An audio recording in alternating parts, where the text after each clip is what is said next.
Fala, galera! Sejam bem-vindos a mais uma aula aqui do nosso canal. Vamos falar sobre... E hoje a nossa aula é sobre Doutrina e Convênios 63, do capítulo de Vem Segue-me. E, na verdade, esse capítulo, apesar de ser um capítulo somente, né, a gente tem vários ensinamentos importantes ali. Então, hoje na nossa aula a gente vai falar um pouquinho sobre esses ensinamentos especificamente. Então, se você gosta desse tipo de assunto, se você gosta de falar sobre doutrina e convênios, então se inscreve aí no canal e dá uma curtida aí no nosso vídeo, beleza? Bom, vamos lá. Só para a gente poder começar, na verdade, esse capítulo, ele começa na parte histórica dele, falando sobre uma visita que Joseph Smith estava fazendo a Missouri. Os membros da igreja, eles estavam ansiosos, né, pela Sião, pela formação de Sião. E quando o Joseph Smith ele voltou para Kirtland, onde os membros estavam alojados, né? Quando ele voltou para Kirtland, ele percebeu que muitos irmãos, muitos membros da igreja tinham se apostatado, tinham se desvirtuado do evangelho. Com isso, muitas pessoas começaram a criticar o profeta.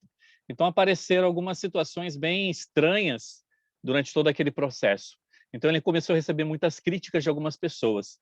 Então essa revelação o Senhor deu para Joseph lá em Kirtland, né, quando ele voltou do Missouri, lá da área onde seria a Sião.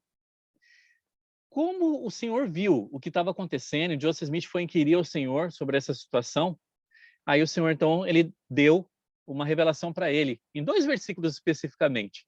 Eu acho que esses 2 versículos simbolizam bastante o que estava acontecendo com alguns membros daquela época, lá de Kirtland.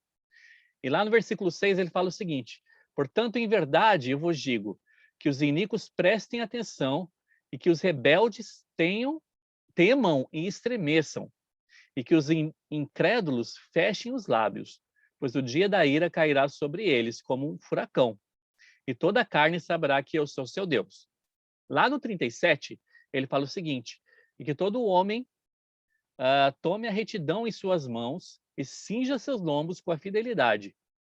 E aos habitantes da terra, levante uma voz de advertência e declare, tanto por palavra como por fuga, que a desolação virá sobre os iníquos. Então, na verdade, são 2 versículos que o Senhor está falando sobre o que vai acontecer com os iníquos e o que aconteceria com os justos, né? Aqueles que tomassem a retidão sobre sua mão, sobre os seus lombos, né? Para poder cuidar das coisas justas. E ele dá uma advertência bem impressionante aqui para os iníquos, né? Para que, ó, que eles falam, né? Que ele fala, né? Que prestem atenção, que os rebeldes temam e estremeçam, e que os incrédulos fechem os lábios. Como eu falei, estava tendo muita crítica naquela época a Joseph Smith, muita crítica às revelações que estavam acontecendo. Consequentemente, o Senhor deu essa advertência para algumas pessoas do que estava acontecendo ali naquele momento. E uma das coisas que as pessoas começaram a pedir foram os sinais, né? Foram os sinais de que aquelas coisas eram verdades, ou que o que Joseph Smith estava recebendo era verdade. E lá no versículo 7 fala o seguinte: e os que buscam sinais, verá sinais, mas não para a salvação. Olha que interessante isso, né? Aqueles que buscam sinais, eles verão sinais, podem ver sinais, mas não vai ser para a salvação deles. Então, isso é uma coisa bem interessante que o Senhor ele mostra para a gente, né? Na verdade, o evangelho dele não é um evangelho feito de sinais, ele é um evangelho feito de fé. Ele é feito pelas coisas que o Espírito Santo vai poder converter ao teu coração, e não de sinais. Em verdade, eu vos digo, há entre vós quem busque sinais, e tem havido desde o princípio. Lá no 9 ele fala, mas eis que a fé não vem por sinais, mas sinais seguem os que creem. Olha que interessante, os sinais vão seguir aqueles que crerem. Portanto, eu, Senhor, não me agrado daqueles de vós que têm procurado sinais e maravilhas para alcançar a fé, e não em benefício dos homens para minha glória. Está bem claro aqui o que o Senhor ele mostra para a gente. O Senhor ele não se alegra com essa questão de sinais, né? Na verdade, ele quer que todas as pessoas tenham fé, e a fé, na verdade, vai trazer o que a gente chama de sinais. A fé vai preceder a isso. As coisas vão acontecer de acordo com o que nós acreditamos e o que nós colocamos em prática. A partir desse momento é que as coisas vão acontecer. E sinais podem ser coisas, bênçãos que nós vamos receber por estarmos obedecendo algum mandamento. Quando nós obedecemos o mandamento, muitas vezes, a gente obedece esse mandamento meio que num lugar bem escuro, né? É como se a gente estivesse num local escuro, a gente não sabe realmente o que tem naquele local. A gente obedece o mandamento, né? E temos a fé de que alguma coisa vai acontecer, de que nós vamos receber uma bênção por causa daquilo. Então, Joseph Smith ele recebeu essa revelação na época em relação a essas pessoas que estavam perseguindo o evangelho. E aqui, eu achei uma citação bem interessante falando sobre isso. É do Elder Darlin Oaks. E ele fala o seguinte sobre essa questão de sinais. Ao prestar testemunho em nossos discursos públicos, raramente mencionamos nossas experiências mais milagrosas e raramente dependemos de sinais de que o evangelho é verdadeiro. Em geral, apenas declaramos nosso testemunho da veracidade do evangelho e fornecemos alguns detalhes de como obtivemos. Por que isso acontece? Os sinais seguem ao que creem. Buscar o milagre para converter alguém é uma busca inadequada de sinais.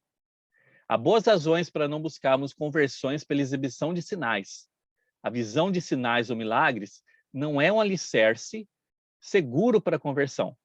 O relato das Escrituras atesta que pessoas convertidas por causa de sinais e maravilhas logo se esquecem deles e se tornam novamente suscetíveis às mentiras e distorções de Satanás e seus servos.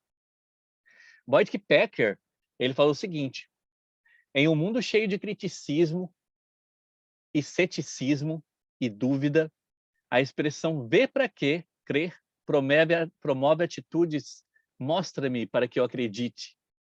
Queremos ter todas as provas primeiro e parece difícil aceitar as coisas pela fé.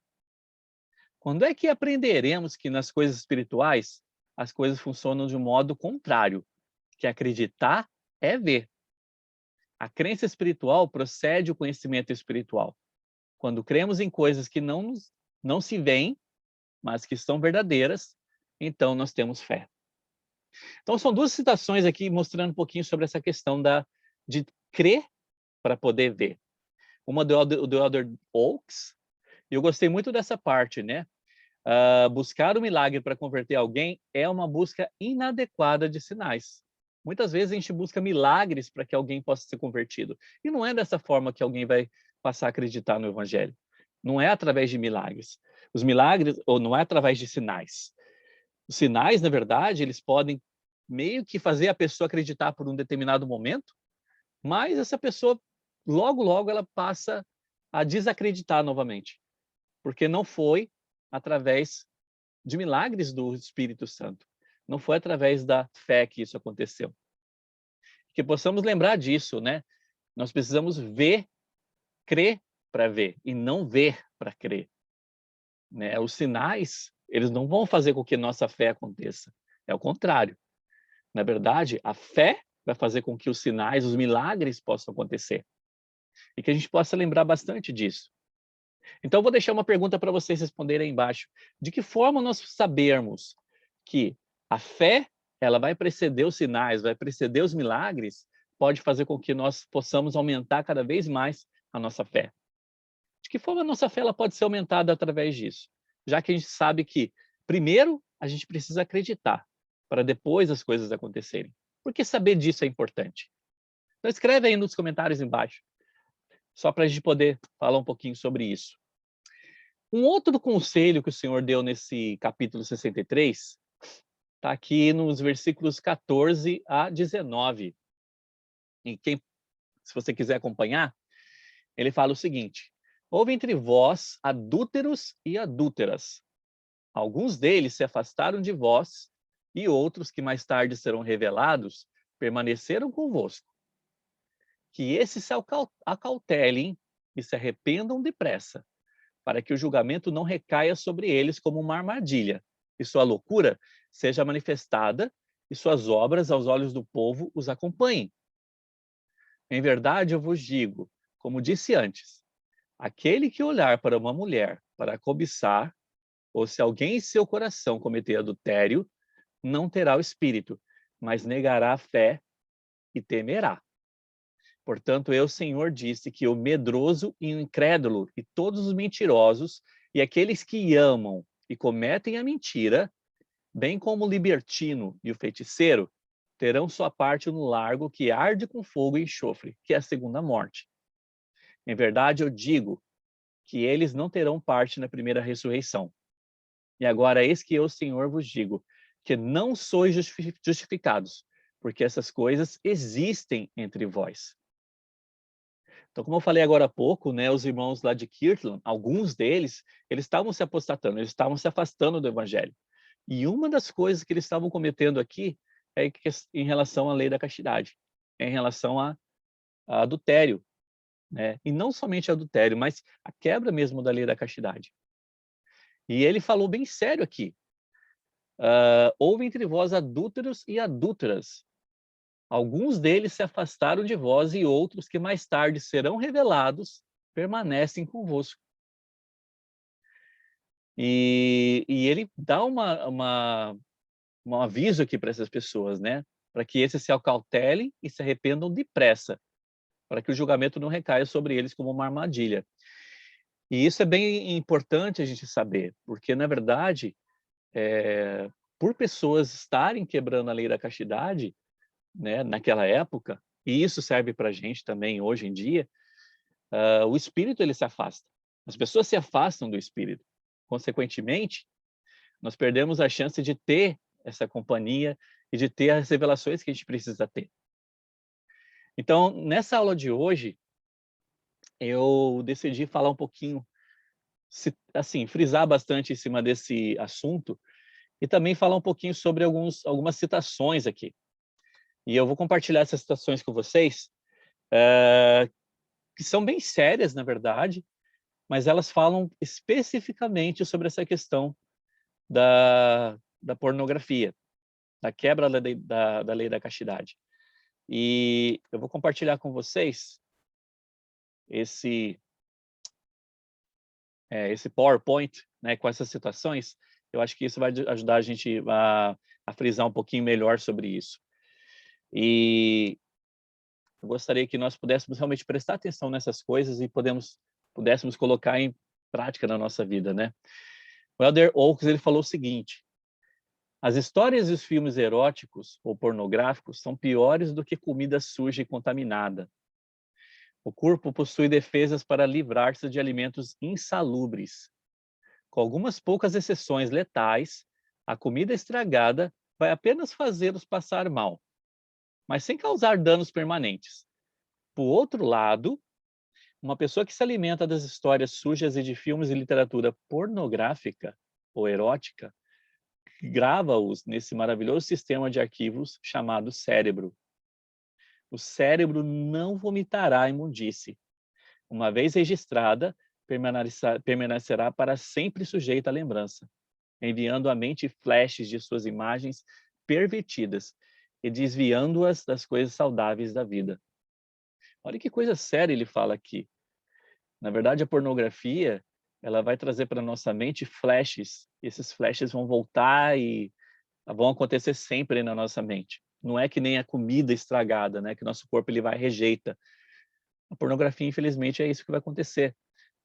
Vai trazer à nossa mente esses flashes e eles vão estar voltando sempre na nossa mente. E isso vai fazer com que nós possamos nos desviar das coisas saudáveis da vida. Essa é a primeira citação que eu queria mostrar para vocês, do Darren Oaks. A segunda fala o seguinte aqui: os que buscam e usam a pornografia perdem o poder do sacerdócio. Os que veem ou leem pornografia também perdem a companhia do espírito. A pornografia produz fantasias que destroem a espiritualidade. As escrituras ensinam repetidamente que o Espírito do Senhor não habitará em um tabernáculo impuro. Quando guardamos nossos convênios e tomamos dignamente o sacramento, recebemos a promessa de que teremos sempre conosco o seu Espírito. Para qualificar-nos a essa promessa, fizemos um convênio de recordá-lo sempre. Os que procuram e usam a pornografia como estímulo sexual, obviamente violam esse convênio. Também viola o sagrado convênio de abster-se de práticas ímpias e impuras, e não podem ter o Espírito do Senhor com eles. A pornografia também causa danos terríveis em nossos relacionamentos pessoais mais preciosos. A pornografia prejudica a capacidade de alguém desfrutar de um relacionamento emocional, romântico e espiritual, com uma pessoa do sexo oposto. Ela corrói as barreiras que estão erguidas contra o comportamento impróprio, anormal ou ilegal. À medida que a consciência perde a sensibilidade, os usuários da pornografia são levados a representar aquilo que testemunharam, a despeito de seus efeitos em sua vida e na vida de outros. A pornografia também induz ao vício. Ela prejudica a habilidade de se tomar decisões e amarra seus usuários, fazendo com que voltem obsessivamente para mais e mais. Quando as pessoas nutrem pensamentos malignos, tempo bastante para que o espírito se afaste, elas perdem a proteção espiritual e ficam sujeitas ao poder e à orientação do diabo. Olha que sério isso, né? As pessoas que usam da pornografia, elas perdem o poder do sacerdócio. O que isso significa? O que significa você perder a companhia do Espírito? O que significa você perder a chance de ter o poder do sacerdócio ao seu redor, na sua vida? É uma coisa bem séria que ele fala aqui. Ela causa danos terríveis em nossos relacionamentos pessoais mais preciosos. As pessoas, na verdade, quando veem pornografia, elas querem repetir o que elas estão vendo nas suas vidas pessoais. E isso não acontece, né? A vida pessoal em casal não é um filme, não é daquela forma, né? E as pessoas, então, começam a ter desejo por aquelas coisas que eles estão vendo nos filmes pornográficos, nas figuras pornográficas, e é isso que destrói os nossos relacionamentos. Continuando, Richard Scott ele falou o seguinte, ele afirmou que o uso da pornografia é uma atividade sensual que limita a capacidade de desfrutar as bênçãos do Espírito. Eu faço uma advertência. Satanás é perito em bloquear a comunicação espiritual. Ele induz as pessoas por meio de tentação a violar as leis sobre as quais se fundamenta a comunicação espiritual. Ele é capaz de convencer alguns de que são incapazes de receber tais orientações do Senhor. Satanás tornou-se mestre no uso do poder viciante da pornografia, a fim de limitar a capacidade de as pessoas serem guiadas pelo Espírito. O ataque da pornografia sobre todas as suas formas doentias, malignas e corrosivas, tem causado sofrimentos, dores e angústias, e tem destruído casamentos. Ela é uma das mais danosas influências da Terra.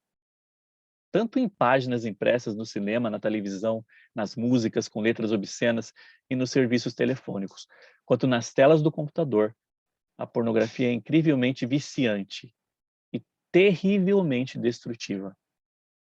Essa possante ferramenta de Lúcifer desgrada a mente, o coração e a alma de qualquer um que a utilize. Todos os que caem em sua rede tentadora e tormentosa e ali permanecem acabarão viciados nessa influência imoral e destruidora.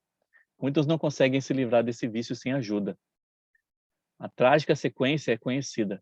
Começa com a curiosidade, incentivada pelo estímulo que apresenta, e se justifica pela falsa premissa de que, em particular, não se prejudica mais ninguém. Para os que são atraídos por essa mentira, a experimentação avança com estímulos mais fortes, até que a armadilha se fecha e um hábito terrivelmente imoral e viciante assume o controle. Se você caiu na armadilha da pornografia, assuma integralmente o compromisso de abandoná-la. Encontre um lugar calmo e ore urgentemente pedindo auxílio e apoio. Seja paciente e obediente, não desista. Eu acho bem interessante essa parte que ele fala aqui. Seja paciente e obediente e não desista. Não é porque nós caímos na pornografia, não é porque nós caímos na quebra da lei da castidade que está tudo perdido. Na verdade, é isso que Lúcifer ele quer que a gente pense. Cada vez mais, ele quer que a gente possa imaginar que não tem jeito para a gente, que não tem mais volta, né? Então, e essa é uma armadilha que ele utiliza para que as pessoas que quebraram a lei da castidade ou que quebraram alguma lei muito séria, mas que a gente possa lembrar, como foi falado aqui nessa citação, né? Que possamos lembrar que precisamos ser pacientes e obedientes e não desistir, e que possamos contar urgentemente com a ajuda do Senhor. Ele vai nos ajudar. Aqui tem uma pergunta que eu gostaria de deixar para a gente. O que nós podemos fazer para proteger a nós mesmos e a nossa família da influência destrutiva da pornografia? Coloca aí embaixo nos comentários.